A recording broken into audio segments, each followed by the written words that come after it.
Kia ora, g'day and welcome to the history of Aotearoa, New Zealand. Episode 87, Speight's Birth of Dunedin. This podcast is supported by our amazing patrons. If you want to support Hans, go to patreon.com/history Aotearoa.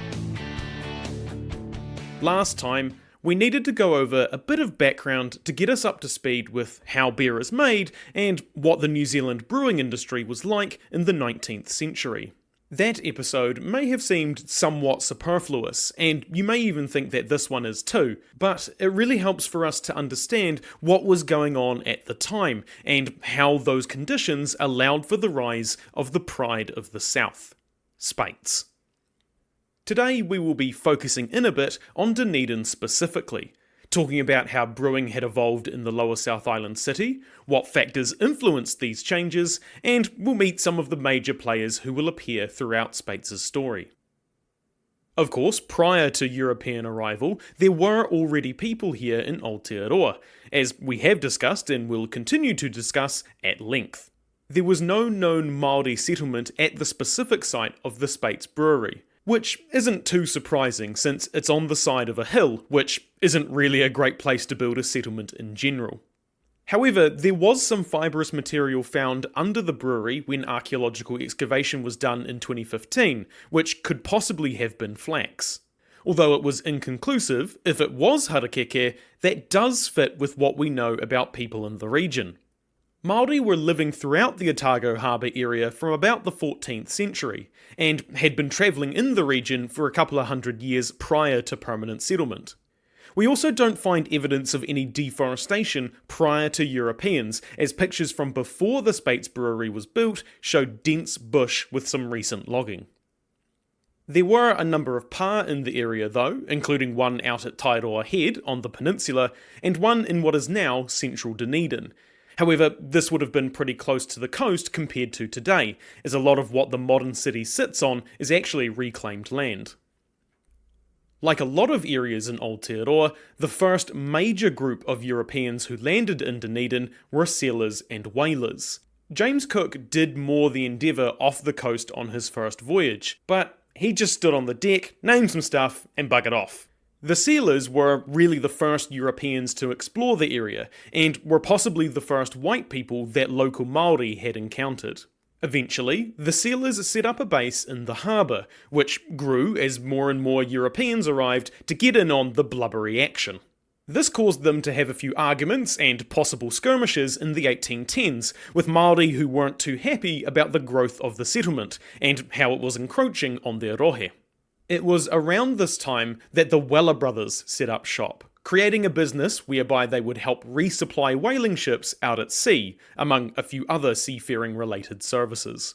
Where most people know these guys from nowadays is from the shanty that became really popular on TikTok back in 2020. By the 1840s, a bit of talk was going around among Europeans to purchase land off Māori for an Anglican English settlement and a Presbyterian Scottish one. The former would eventually end up being Christchurch, with talks for the latter being spearheaded by the recently formed Free Church of Scotland. The Free Church was keen to build a settlement in New Zealand so that they could practice their Presbyterian faith freely without having to worry about being persecuted in Britain, whose state denomination was Anglicanism. To that end, they had a surveyor from the New Zealand Company dispatched to find a suitable site for their theoretical religious haven. Eventually, it was decided that the Otago Harbour constituted the best place to put down roots, and the land was purchased from Kaitahu in 1844. Charles Kettle was then appointed to map out and plan the settlement itself, which, if you remember from the Baldwin Street mini-episode, was how Dunedin ended up with the world's steepest street. Dunedin, derived from the Scottish Gaelic term Tun Eton, the name for Edinburgh, was then officially founded 4 years later in 1848. By the time Dunedin was founded, the culture of the new immigrants was one of daily drinking. Usually, the drink of choice was beer, but sometimes it was spirits, though that did have a bit of a stigma to it, as we mentioned last time.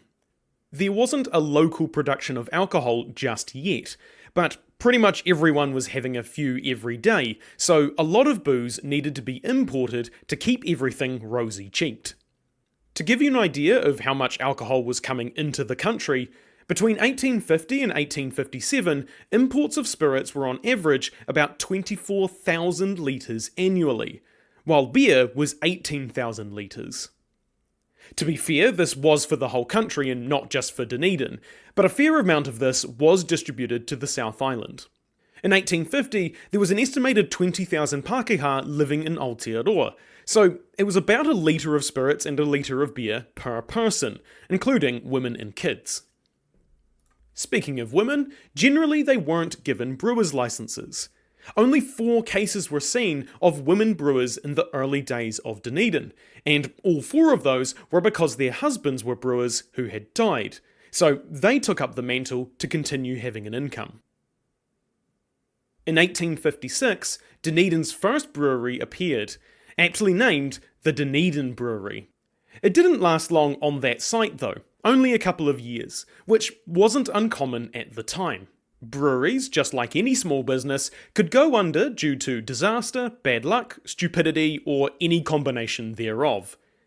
A lot of the time, it came down to capital. Small businesses just didn't have the sort of financial backing that larger institutions could muster, meaning they couldn't hire as many salespeople or invest in new tech or expansion. What would often happen is smaller brewers would get a loan to start up, go hard for a couple of years, have their creditors catch up with them, and then file for bankruptcy. We also see some cheeky buggers who would find a different site, set up another brewery, and start the cycle all over again. Back in those days, there wasn't much to stop people doing that sort of thing, so they just went ahead and did it. In the case of the Dunedin Brewery though, the owner just moved the operation to another site perfectly legally. In the grand scheme of things, this brewery wasn't a particularly special one, but it was the first, meaning it was the first time Dunedinites could get cheap, local beer. And for the average person living in the 1850s, that was a pretty big deal. Same as how today we like supporting local businesses, so too was it back then, and all the better that it would be cheaper. People weren't concerned about the larger picture of history. They just wanted to drink their beer for a good price.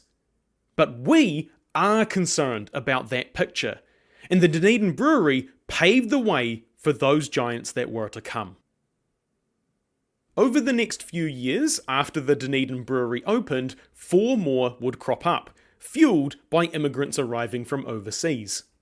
At first, the influx of people had a good equilibrium between supply and demand of alcohol. However, that drastically changed when the shiny stuff was found in Otago in 1861. Gold. The gold rush saw a huge wave of migration as people from Europe, America, and China came to try and get rich. A lot of these miners were also from Victoria in Australia, who had recently had their own gold rush. So when Otago became the greener pasture, they hopped the fence. While in the Australian goldfields, there were also a bunch of brewers plying their trade to quench the thirst after a hard day's panning. Now that they had lost a lot of their clientele, who were by their very nature only in a specific place for a brief period of time and could not be expected to be the basis of a sustainable long-term business, they did what any sane person would do. They packed up shop, followed the miners, and came to New Zealand to do it all over again. This leads us into the first reason for an explosion in population in the 1860s, for both Dunedin and the wider Otago region. This gave Dunedin a huge boost in its economic development. With more people means more amenities are needed, which means more money circulating in the economy. Additionally, the city was getting constant cash injections from the goldfields, as some of the miners and those profiting off the miners got rich. This resulted in Dunedin becoming the wealthiest city in New Zealand, even to the point where prominent Dunedin politicians were getting pissed at the central government for using Otago money to fund the New Zealand wars in the North Island, which they felt didn't concern them. So, in short, there was currently a lot of people in Dunedin, many of whom had a buttload of cash to burn. And given this was the 1860s, a good way to burn it was to get wasted. The other factor in Dunedin's growth spurt was the Immigration and Public Works Act of 1870, put forward by Julius Vogel, who was then colonial treasurer, basically the Minister of Finance.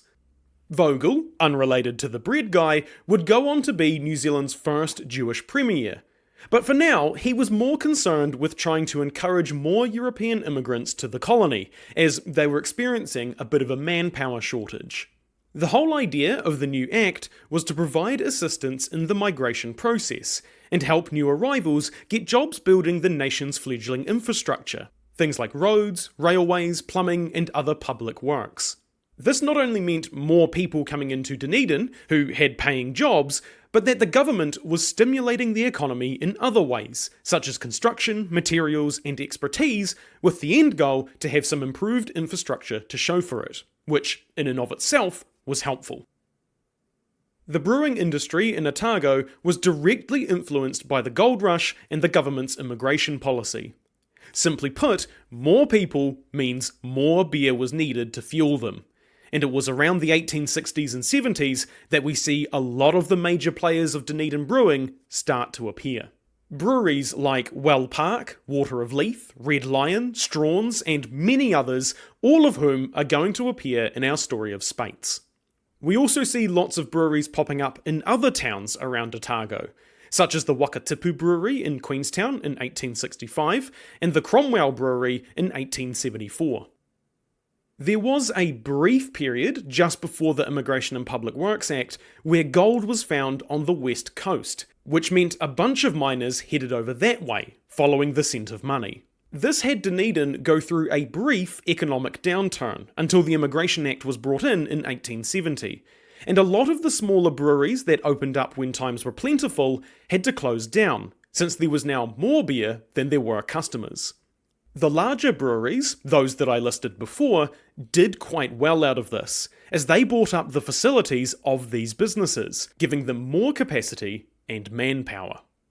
Some of these breweries, like the Water of Leith, run by Marshall and Copeland, also had the advantage of having a healthy export market that they could rely on for income. Breweries themselves brought their own fairly significant economic benefit to Dunedin. Not only did they employ quite a few people, since everything had to be done manually, but they were also responsible for purchasing a lot of the barley harvest, and of course all the tax they paid that came with the tariffs and beer duties. A more intangible benefit that was argued at the time was one of health. Although breweries did have advertising trying to imply that beer was good for you and made you strong, or at least had no detrimental side effects, it was an alternative to lower quality alcohol, which at the time was thought of as whiskey, rum, brandy, and other spirits. So, with all this growth in population, and the brewing industry growing to meet its demand, Dunedin rapidly became the beer capital of New Zealand, producing the most beer out of any city in the country. This is best shown in 1880, where Dunedin brewers made approximately 5.5 million litres of beer, accounting for a quarter of the entire country's beer output. However, the question that was on my mind is why Dunedin? Sure, the economy was doing really well, but there were other towns in Otago that had benefited from the gold rush and immigration. Oamaru, Queenstown, Cromwell, to name a few, in theory they had just as much chance to take the barley throne as Dunedin did. Well, apparently Dunedin had something that other Otago towns didn't, one that every Scarfie is familiar with. Quote, Dunedin, with its cooler temperatures and good quality water, had a distinct advantage over the northern cities. Cooler temperature, allowing a more rapid cooling of the wort before fermentation, a time when it's most vulnerable to airborne microorganism contamination. The temperature of the wort during fermentation was, and is, of prime importance in the achievement of quality. End quote. So, interestingly, one of the city's most iconic features, the fact it's really fucking cold all the time, was a great boon for those looking to brew. Another key aspect of the industry was that it was one primarily of local supply. By this I mean breweries really only sold their product in their local region, or the ones adjacent. You wouldn't really find Lion beer, which was brewed in Auckland, for sale in Christchurch, for example. This was down to a few different things like logistics and competition with local breweries, but mostly it was that beer generally didn't travel all too well. By the time beer from Auckland got to Christchurch, it had likely gone off and was not fit for consumption. There were only a few exceptions to this rule, who could preserve their beer long enough through the use of hops. The one I mentioned before, Marshall and Copeland, who ran the Water of Leith brewery, were the main guys in Dunedin who were able to achieve this. Hence why they were able to have a healthy export market. Naturally, the sorts of businesses that breweries were supplying were hotels, who would have bars for their guests, and public houses, more commonly known as pubs. As the industry got more competitive with more and more brands of beer entering the market, brewers sought a way to make sure their beer was the one the pubs were pouring, and not their rivals. The solution they landed on was that if the brewery owned the hotel or pub, they could dictate what kind of beer they sold, which of course was your own and no one else's. The people running the pub had no choice since you were the owner, and rival beer brands couldn't force a business to buy their product, so it was a pretty surefire way to make sure that your brewery had a steady stream of revenue. So that's exactly what they did. Breweries bought up hotels and pubs left, right and centre to give them a somewhat guaranteed share of the market. Since breweries that were put up for sale were generally bought by other larger breweries, an important consideration on whether it was worth the price was how many outlets the smaller brewery owned, and thus how much market share the potential new owner would get. The collapse, sale and buyout of breweries was pretty common in this early era of Kiwi beer, and it's a process that we will see repeated again and again in Speight's story. Though, by the fact that Speight's is still standing, you can probably guess which side of that cycle they were on. Bigger breweries were usually directly or indirectly responsible for the failure of smaller ones, either due to natural competition or being bought out by the larger brands, or some combination of both. We see breweries merging together as well, which is kinda like buying out, but a bit more mutual. Such as in the case of the formation of Dominion breweries, who became a dominant force in Auckland from 1930 onwards.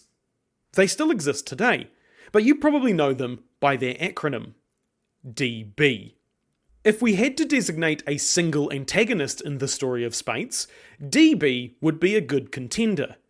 But keep in mind that this is only due to the frame of reference that we'll be using. DB would become one of the three main breweries in Auckland, one of the others being the Lion Brewery, who will become important in our story later on as well. Next time. Now that we know the social and economic landscape that Speight's was born into, we'll begin their story in earnest, talking about the meeting of its three founders and how they came to start one of the most iconic South Island beer brands. If you want to send me feedback, ask a question, suggest a topic, or just have a chinwag, you can find my email and social media on historyaotearoa.com. Aotearoa spelt Aotearoa. You can also find helpful resources there, like transcripts, sources, and translations for some of the te reo Māori we have used. You can help support Hans through Patreon, buying merch, or giving us a review. It means a lot and helps spread the story of Aotearoa, New Zealand. As always, haere tū atu, hoki tū mai. See you next time.